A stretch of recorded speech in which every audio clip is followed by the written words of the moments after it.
اور نکاح اب تو ٹوٹ گیا ہے، تو یہ تو رشتہ ختم کا یہ کنایا ہے کہ اس سے نکاح بھی ٹوٹنا مراد ہو سکتا ہے اور مراد نہیں بھی ہو سکتا. لیکن آگے جو وہ کہہ رہے ہیں کہ نکاح تو اب ٹوٹ گیا ہے، تو اس کا مطلب یہ کہ وہ نکاح توڑنے کی نیت سے ہی انہوں نے کہا یہ میرا رشتہ ختم، اور اس پہ آگے بھی قرائن سے ہمیں پتہ چل رہا ہے. تو یہ ان سے پوچھا جائے گا یہ آپ نے کس نیت سے کہا تھا. یہ جو ہے نا تمہارا میرا رشتہ ختم اور نکاح ٹوٹ گیا، یہ الفاظ اس کے قرینہ ہے کہ وہ ان کی نیت طلاق کی ہے. لیکن دیکھیں اس میں بہتر یہ ہے کہ جب تک آپ کے شوہر کا پورا بیان نہ آ جائے انہوں نے کتنی دفعہ کون سے الفاظ استعمال کیے، کس لفظ میں ان کی نیت کیا تھی، اس وقت تک طلاق کا فتویٰ دینا بہت مشکل کام ہے. تو حنا صدیقی صاحبہ جو میرٹھ سے پوچھ رہی ہیں، میں ان سے یہ کہوں گا کہ آپ اپنے قریبی دارالافتاء میں کسی قریبی مفتی سے کو پورا سوال لکھ کے بھیجیں اور اپنے شوہر کا کانٹیکٹ نمبر بھی ڈالیں اس میں. جیسے آپ نے سوال بھیجا آپ کے شوہر کا کانٹیکٹ نمبر نہیں ہے، تو کوئی بھی مفتی شوہر سے پوچھے گا کہ کس لفظ میں آپ کی نیت کیا تھی اور یہ الفاظ آپ نے کتنی بار استعمال کیے ہیں. اس کے بعد فیصلہ ہوگا کہ طلاق ہوئی ہے یا نہیں ہوئی ہے تو بائن ہوئی ہے یا رجعی ہوئی ہے، پھر ایک طلاق ہوئی ہے کہ دو طلاق ہوئی ہے. تو اس طرح بعض دفعہ شوہر کی نیت نہیں ہوتی، بعض دفعہ ہوتی ہے نیت. مفتی سمجھ رہا ہوتا ہے ان الفاظ میں شوہر کی نیت نہیں ہے لیکن وہ ہوتی ہے. تو اس لیے بہتر یہی ہے کہ آپ یہ سوال دوبارہ یا تو ہمارے ہی پاس لکھ کے بھیج دیں آپ، لیکن پھر ایڈریس پہ پوسٹ کریں. پھر یہ آس میں نہ بھیجیں آپ، یہ پرسنلی جو طلاق کا مسئلہ ہے آپ پوسٹ کر دیں. جو مفتی طارق مسعود، جامع مسجد Alfalahiya, block ST 10 sector 10 north Karachi, اس ایڈریس پہ آپ بھیج دیں اور اپنے شوہر کا نمبر ڈال دیں اس پہ، تاکہ ہم شوہر سے فون کر کے پوچھ سکیں کہ آپ نے یہ الفاظ کتنی دفعہ دہرائے ہیں. اصولی طور پر جو مسئلہ ہے وہ یہی ہے کہ تمہارا میرا رشتہ ختم، یہ الفاظ اگر شوہر نے طلاق کی نیت سے کہے ہیں تو ایک طلاق بائن واقع ہو جائے گی، یعنی نکاح اسی وقت ٹوٹ جائے گا ایک طلاق کے ساتھ. اور پھر اس کے بعد اگر عدت کے اندر شوہر نے یہ کہا کہ میں تمہیں طلاق دے رہا ہوں، تو ان کی نیت اسی وقت طلاق دینے کی تھی، تو اس سے دوسری طلاق بھی واقع ہو جائے گی. اور اگر طلاق دینے کی نیت نہیں تھی یا میں طلاق دے رہا ہوں یہ عدت کے بعد کہے ہیں تو پھر ان الفاظ سے کچھ نہیں ہوگا. تو یہ لمبی چوڑی تفصیل ہے جس میں کنفیوژن آپ کو بھی ہوگی، آپ کے شوہر کو بھی ہوگی. تو اس لیے آپ پوری یہی تفصیل آپ لکھ کے اس ایڈریس پہ پوسٹ کر دیں جو میں نے آپ کو بتایا، یا کسی قریبی جو دارالافتاء ہے وہاں آپ پوسٹ کر دیں یا ان سے جا کے پوچھ لیں اور اپنے ہسبینڈ کا نمبر ڈال دیں اس پہ، تاکہ مفتی آپ کے شوہر سے پوچھ سکے اور اس سوال میں ایڈ کر سکے. تو اس سے یہ فتویٰ دینے میں آسانی ہوگی، یہ کانفیڈنٹلی ایک فتویٰ دیا جا سکے گا. میں اگر کر کے جواب دوں گا نا تو عوام کا کوئی اتنا علم نہیں ہوتا، وہ اگر میں الجھ جائیں گے، اگر یہ تھا تو یوں ہے، اگر یہ تھا تو یہ، تو ایک بحث میں جو ہے نا وہ اور زیادہ ان کی کنفیوژن بڑھے گی. تو جواب لکھ کے دے دیا جائے گا، سوال جب ڈیٹیل سے آئے گا کہ بھئی اتنی طلاقیں ہوئی ہیں یا نہیں ہوئی ہیں، اور ہوئی ہیں کون سی ہوئی ہے اور کتنی ہوئی ہیں. تو عوام کو طلاق کے مسئلے میں اسپیسیفک ایک مخصوص جواب چاہیے ہوتا ہے. پاکستان سے کسی نے پوچھا اگر رشتہ دار ہمارے والدین کے بارے میں نامناسب بات کریں، ان کی غیبت وغیرہ، تو میں کیا کروں؟ ان کی باتیں مجھے اذیت پہنچاتی ہے. آپ کے سامنے جب کوئی آپ کے ٹیچروں کو، آپ کے بزرگوں کو یا آپ کے والدین کو برا کہے تو علماء کہتے ہیں اس وقت خاموش بیٹھنا جائز نہیں ہے. یہ اپنے والدین کے ساتھ ناانصافی ہے، بے مروتی. آپ اس وقت بولیں کہ بھئی آپ غلط بات کر رہے ہیں، ایسا یہ نہیں ہے، یہ غلط ہے، تاکہ وہ آپ کے سامنے برائی نہ کریں. یہ بڑی بے شرمی کی بات ہوتی ہے کہ کسی کے بڑوں کو اسی کے سامنے آپ برا بلا کہنا شروع کر دیں. ہاں کوئی علمی اختلاف ہو یا کوئی اشکال ہو وہ ایک الگ بات ہے، تو اس موقع پر پھر چپ نہیں رہنا چاہیے، آگے سے بولنا چاہیے. انڈیا سے کسی نے پوچھا ہے وضو کرنے کے 10-15 منٹ بعد اگر یاد آیا کہ ہم نے کوئی عضو نہیں دھویا تھا تو کیا دوبارہ سے وضو کرنا پڑے گا یا صرف اس عضو کو دھونا کافی ہوگا؟ صرف اس عضو کو دھو لیں آپ، لیکن یہ یقینی طور پہ یاد آئے. یقینی یاد نہیں آیا تو بس وضو ہو گیا. محمد علی فیصل آباد سے، میں اپنے والدین کو کیسے قائل کر سکتا ہوں کہ وہ مجھے عالم دین بننے دیں؟ میرے تمام بھائی ڈاکٹر ہیں اور میرے والدین بھی مجھے ڈاکٹر بنانے کی تلقین کرتے ہیں. میں ذہین طالب علم ہوں اور مجھے ڈاکٹر کے بجائے عالم دین نہیں بننے دیں گے. میری ماں مجھے بلیک میل کریں گی کہ اگر میں نے بات نہ مانی تو وہ فلاں کر لیں گی اور وہ روئیں گی اور کہیں گی کہ تم مجھے رلانے کے گناہگار ہو رہے ہو. تو میں صورت میں کیا کروں؟ انہیں کیسے قائل کیا جائے؟ وہ عالم دین بننے میں اپنی بے عزتی محسوس کریں گی. میں نے FSC کر لیا، رہنمائی فرمائیں. دیکھیں اولاد پر اس معاملے میں زبردستی جائز نہیں ہے. کوئی ڈاکٹر بننا چاہتا ہے تو ماں باپ اس کو زبردستی عالم نہیں بنا سکتے. کوئی عالم بننا چاہتا ہے تو ماں باپ اس کو زبردستی ڈاکٹر نہیں بنا سکتے. کوئی تجارت کرنا چاہ رہا ہے تو ماں باپ اس کو زبردستی پڑھائی میں نہیں لگا سکتے. تو بشرطے کہ سمجھدار ہو جائے بچہ. ایک تو ہوتا ہے نا بچہ بے وقوف ہے تو ماں باپ اس کو فورس اس لیے کر رہے ہیں کہ حماقت میں کوئی الٹا کام نہ کر لے، وہ ایک الگ بات ہے. لیکن ہر شخص اس میں آزاد ہے کہ اس نے بزنس کرنا ہے، پڑھائی کرنی ہے، پڑھائی میں کون سا سبجیکٹ سلیکٹ کرنا ہے، تو اس میں زبردستی ٹھیک نہیں ہے. تو اس لیے آپ کی والدہ اگر آپ کو زبردستی کر رہی ہیں کہ عالم نہیں بنو، ڈاکٹر بنو، تو غلط کر رہی ہیں. آپ پر کی اطاعت اس معاملے میں واجب نہیں ہے. اسی طرح اگر کوئی ڈاکٹر بننا چاہتا ہے اور اماں زبردستی کریں کہ تم نے عالم ہی بننا ہے، تو بھی بچے پر عالم بننا لازم نہیں ہے. کیونکہ یہ انسان کی اپنی رائے ہے کہ اس نے کیا کرنا ہے. تو آپ کی والدہ کا اس بارے میں آپ کو فورس کرنا یہ غلط ہے، ان کو اس سے اوائڈ کرنا چاہیے. اور آپ کے لیے جائز ہے، آپ چاہے ڈاکٹر بنے چاہے آپ عالم بنے. پاکستان سے کسی نے پوچھا 8 سال پہلے میرا ایکسیڈنٹ ہوا تھا، میں بیڈ پر ہوں، خود سے کھا بھی نہیں سکتا، گھر والوں کی طرف سے بہت اذیت میں ہوں، میرا کیا حل ہے؟ کیا میں خودکشی کر سکتا ہوں؟ نہیں بھائی، خودکشی حرام ہے، ناجائز ہے. خودکشی کر کے آپ بیڈ سے اٹھیں گے نہیں، جہنم کے بیڈ پہ لیٹ جائیں گے آپ جا کے. اللہ بچائے سب کو. اس لیے خودکشی کا کوئی راستہ نہیں ہے. باقی اللہ تعالیٰ آپ کے گھر والوں کو ہدایت دے، وہ آپ کی خدمت کریں، آپ کی کیئر کریں، یہ میں دعا کرتا ہوں. اور اللہ جلد سے جلد آپ کو شفا عطا فرمائے. اور اس بیماری میں آپ کے گناہ معاف ہو رہے ہیں، آخرت میں آپ کے درجات بلند ہو رہے ہیں اگر آپ صبر کریں گے. ایوب علیہ السلام کی تو پوری زندگی بیماریوں میں گزری ہے. جب اللہ بیماری مسلط کر دے کوئی بھی تو اس میں صبر کریں اور یہ سوچیں کہ میرے پاس تو کوئی اعمال ہے نہیں، یہی ایک عمل ہے صبر کا جس پہ میری شاید بخشش ہو جائے. لیکن نماز کی آپ نے پابندی کرنی ہے. زہیب مردان سے، میری خالہ کا گھر پشاور میں ہے، میری خالہ کے والدین یعنی میرے نانی وفات پا چکے ہیں اور میری خالہ کے شوہر بھی وفات پا چکے ہیں اور میری خالہ کے 3 بہنیں اور ایک بھائی ہے جو ان کے بعد فوت ہوئے. جن خالہ کے نام یہ گھر تھا وہ سب سے پہلے فوت ہوئی تھیں اور ان کے بچے بھی نہیں تھے، تو ان کی تقسیم کے بارے میں رہنمائی فرمائے. بھائی جو سب سے پہلے فوت ہوئی تھی نا، تو ان کے وارثوں کی تفصیل لکھ کے بھیجیں گے تو میں بتاؤں گا نا پھر اس کے بعد کون کون فوت ہوتا رہا. تو آپ یہ سوال جو پرسنل نوعیت کا وراثت کا سوال ہے تو وہ آپ اسی طرح جو ایڈریس میں بتاتا ہوں، مفتی طارق مسعود، بلاک جامع مسجد Alfalahiya, block ST 10 sector 10 north Karachi, اس ایڈریس پہ آپ پوسٹ کر دیں اور نمبر بھی ڈال دیں. تو پھر اس میں جو ہے نا یہ سوال میں یہ چیزیں ایڈ کرنی پڑیں گی کہ کس کا انتقال پہلے ہوا، اور جب انتقال ہوا تو اس وقت ان کے وارثین میں سے کون کون تھا، پھر ان وارثین میں سے کس کا کس ترتیب سے انتقال ہوا، اس کے بعد جواب لکھنا ہمارے لیے ممکن ہوگا. اس سے پہلے جواب بتانا ممکن نہیں ہے. ارسلان صاحب راول پنڈی سے، مفتی صاحب میری ماموں کی بیٹی سے میری بات طے ہوئی ہے، صرف بات ہوئی ہے، نہ منگنی ہوئی نہ نکاح ہوا، مجھے ابھی وہ پسند نہیں ہے، مجھے ابھی خالہ کی بیٹی اچھی لگتی ہے اور میں بھی اس کو اچھا لگتا ہوں. اچھا بھائی، ہم دونوں ایک دوسرے کے ساتھ پیار بھی کرتے ہیں. بھائی کیا کرتے ہو؟ محبت کرتے ہیں. تو اپنی ماموں کی بیٹی کے ساتھ جو بات ہوئی تھی ختم کرنا چاہتے ہیں، تو اس بارے میں کیا حکم ہے؟ ختم کر دیں بھائی. وہی کوئی بات طے نہیں ہوئی نا، تو ابھی تو بات ابتدائی مرحلے میں تھی، تو ختم کر دیں. اور خام میں اس ماموں کی بیٹی کو دھوکے میں اندھیرے میں نہ رکھیں. آپ لڑکیوں کے جذبات سے لڑکے کھیلتے ہیں آج کل. تو آپ اپنی خالہ کی بیٹی پسند ہے تو بس وہاں پہ ہام بھیج دیں اور یہ پیار ویار کی باتیں چھوڑ دیں کہ ہم دونوں ایک دوسرے کو پیار کرتے ہیں، محبت کرتے ہیں، تو چھوڑ دیں. یہ باتیں کرنا بھی غلط ہے. یہ بس آپ جائیں پیغام بھیجیں اپنی خالہ کے ابا کو، یعنی خالو کو. ہاں ہو جائے تو ٹھیک ہے، نہیں ہو جائے تو بس پھر دماغ ہٹا دیں یہاں سے. پاکستان سے کسی نے پوچھا ہے، میں اپنی پسند سے شادی کرنا چاہتا ہوں، میری عمر 18 سال ہے، میرے گھر والے راضی نہیں ہو رہے، تو مجھے اس صورت میں کیا کرنا چاہیے؟ آپ اپنی پسند سے شادی کرنا چاہتے ہیں تو کر لیں. باقی یہ کہ 2 چیزوں کا خیال کریں. شادی آپ کے خرچے پہ ہوگی، گھر والوں پر یہ لازم نہیں ہے کہ وہ اپنے خرچے پہ آپ کی شادی کریں. تو اگر 18 سال میں آپ کی کوئی سورس آف انکم نہیں ہے تو آپ پھر اپنے والدین پر دباؤ نہیں ڈال سکتے کہ میری شادی کریں. محبت سے کہہ سکتے ہیں، مان جائیں تو ٹھیک ہے، نہیں مانے تو آپ فورس نہیں کر سکتے ان کو.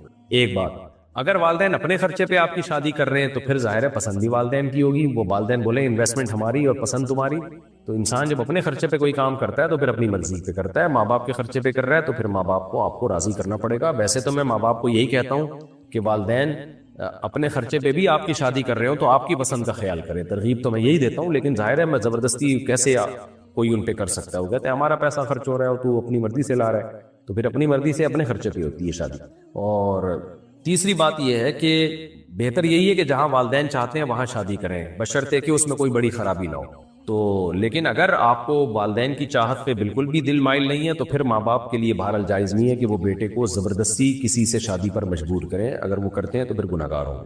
پاکستان سے کسی نے پوچھا ہے، مسئلہ یہ ہے کہ ایک مسجد بنی ہوئی ہے اور اس مسجد کے پاس میں امام صاحب کے لیے روم بنا ہوا ہے اور اسی روم میں بیت الخلاء اور باتھ روم بھی ہے، اور یہ کمرہ مسجد کے اگلے حصے میں جہاں اگلی صف ہوتی ہے اس کے قریب میں کمرہ ہے اور اس کمرے کے بازو میں وضو خانہ ہے، نمازیوں کے لیے باتھ روم وغیرہ ہیں. دریافت یہ کرنا ہے کہ اس روم میں امام صاحب اپنی فیملی کو لے کر رہ سکتے ہیں یا نہیں. بھائی وہ روم مسجد سے باہر ہے نا، مسجد کے حدود میں داخل تو نہیں ہے، تو امام صاحب اپنی فیملی کو لے کے وہاں رہ سکتے ہیں. البتہ بعض مسجدوں میں نے دیکھا ہے کہ واش روم مسجد کے بالکل ساتھ ہوتا ہے اور دروازہ واش روم کا ڈائریکٹ مسجد کے اندر کھل رہا ہوتا ہے. یہ تو غلط ہے، یہ تو بے ادبی ہے مسجد کی، بدبو آئے گی اس میں، اسمیل آ بھی رہی ہوتی ہے. تو بالکل جو ہے نا جہاں نمازیوں کی جگہ ہے مسجد کی، اسی کے ساتھ بیت الخلاء کا دروازہ ہے اور وہ دروازہ مسجد کے اندر ہی کھل رہا ہوتا ہے. تو پیاز کچا پیاز کھا کے آنے کی اجازت نہیں دی جا رہی ہے مسجد میں، اور وہاں اتنی بدبو ہے، پوری پبلک ٹوائلٹ بنایا ہوا ہے اس کو، اور اس کے دروازہ بھی مسجد کے اندر کھل رہا ہے، یہ بہت غلط ہے۔ تو اس میں یا تو 24 گھنٹے ایگزاسٹ چل رہا ہو جو بدبو کو اس طرف آنے ہی نہ دے، تو اگر ایسا نہیں ہے تو پھر امام صاحب رہ سکتے ہیں اپنی فیملی کے ساتھ، کوئی حرج نہیں ہے، لیکن واش روم کا کسی بھی طرح سے کوئی بھی کھڑکی یا کوئی بھی دروازہ مسجد کی اندر کی طرف نہیں کھلنا چاہیے، یہ شرط ضروری ہے۔ کراچی سے کسی نے پوچھا ہے کیا باپ اپنی شادی شدہ بیٹی پر ہاتھ اٹھا سکتا ہے جبکہ بیٹی نے ایسی کوئی بات نہیں کی ہے جس پر ہاتھ اٹھایا جائے یا مارا جائے؟ شریعت اس بارے میں کیا کہتی ہے؟ بھائی اگر بیٹی نے کوئی ایسا کام نہیں کیا ہے تو پھر باپ کا ہاتھ اٹھانا ناجائز ہے، برا ہے، ظلم میں آئے گا، اور خاص طور پہ جب بیٹی کی شادی ہو گئی، بڑی ہو گئی ہے وہ بیٹی، تو یہ تو اور زیادہ معیوب حرکت ہے۔ تو اب یہ ہے کہ بیٹی نے کیا کہا ہے، کیا بات کی ہے، یہ تو جب تک پوری سچویشن میرے سامنے نہیں آئے گی تو میں یقینی طور پہ کسی خاص صورتحال میں، کسی خاص واقعے میں کوئی کمنٹ نہیں کر سکتا۔